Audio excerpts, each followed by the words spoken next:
some push presses.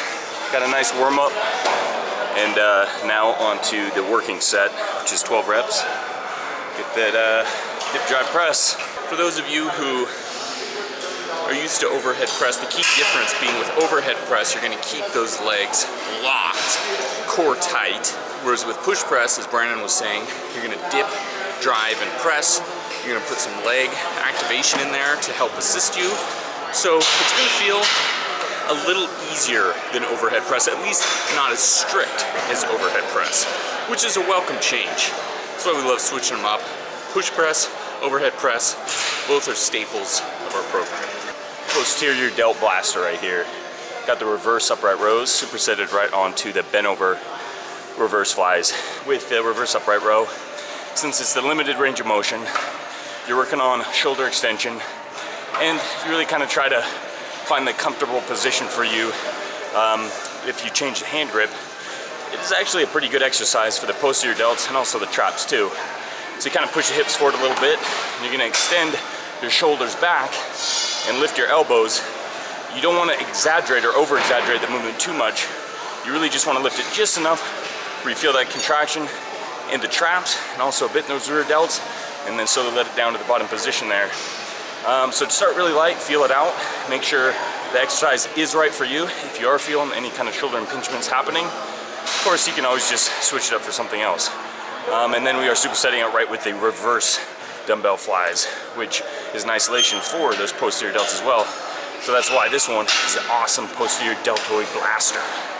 Got the cable face pulls, hit the rear delts, also a little bit of the traps there, and then supersetted right on with the front raises. It's a pretty good pairing, you know, two kind of opposing body groups here, so you get a nice shoulder pump. But with the face pulls, you really want to focus on pulling those shoulders back and getting that squeeze, that back position. The good thing about the rope is you can kind of pull it apart, get a bit farther range of motion, and then you're gonna lower the cable pulley right into the front raises with the cables. And with this one, it's good because, you know, with dumbbells, sometimes easy to swing, or maybe there's not tension throughout the full range of motion. And with the cables, you're always gonna have that tension through that motion, so it kind of helps with activating the muscles. Front raises with the rope. One of the world's most embarrassing exercises. Visually, it looks a little goofy. It's right up there with, you know, glute bridges or the abduction machine, but it's an excellent exercise for those interior delts. So even though some exercises you perform from time to time visually look a little silly, don't sell them short, because they're still great for building that buff dude physique. Yeah. And the viewers got the first-person dick pole camera going on. Oh yeah. Should we do a first-person? You got to know what it's like on the receiving end of a buff dude. Yeah. Sometimes it ain't easy getting those last few reps out, especially doing the supersets. But that's where a buff dude feels the most comfortable, in the land of supersets. Keeping that heart rate elevated, really hitting exercise after exercise. We love things like the 5x5 program. It's definitely one of our favorites with those longer rest times, all compounds. That's why we like to switch it up just a little bit. It always keeps it very fresh for us. Haven't done this for a while, really enjoying it. Once we wrap up, we'll probably go back to the 5x5 for a little while. So always keeps it interesting and fresh and new. At least it feels new. Even though we've been doing it for years, it still feels good.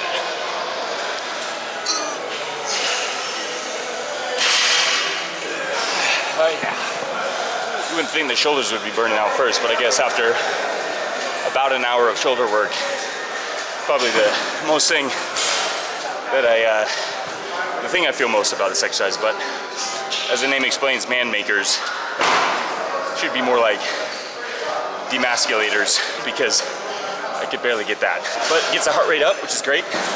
Full body motion. You know, you get the push-ups, you get the commando rows, you go right into kind of a squat slash push press. There's a lot involved in this exercise, and you definitely, cardiovascularly, you feel it. As you can tell, out of breath. But you know, that's what it's all about. It's about getting ripped. Why did we add this into the program? Because we're cruel bastards. Even to ourselves. At least get the satisfaction of seeing us in misery as well. I'm not gonna say you are gonna be, but it ain't easy, I'll tell you that much. They are definitely live up to their name. We're all kind of masochists coming in here and starting to enjoy the punishment, but designing a program like that, we're also a little bit of a sadist. Oh yeah. Shrugs.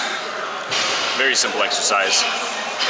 Just elevating the shoulders there. The good thing about the seated shrugs, like we're doing now, is that there is going to be no leg drive. So it's usually standing shrugs.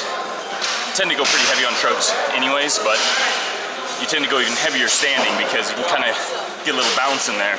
So once you are in the seated position, it's going to make the movement a bit more strict, and you can definitely feel it right in those traps, because that's really the only area you want to feel it in. So yeah, I'm feeling it, basically. You see a lot of these exercises, at least ones like these, repeated throughout the program, because they're so damn good. And we personally love them. I think it's our favorites. I think this is our favorite ab exercise. Buff Dude's greatest hits 2018, including ab rollouts.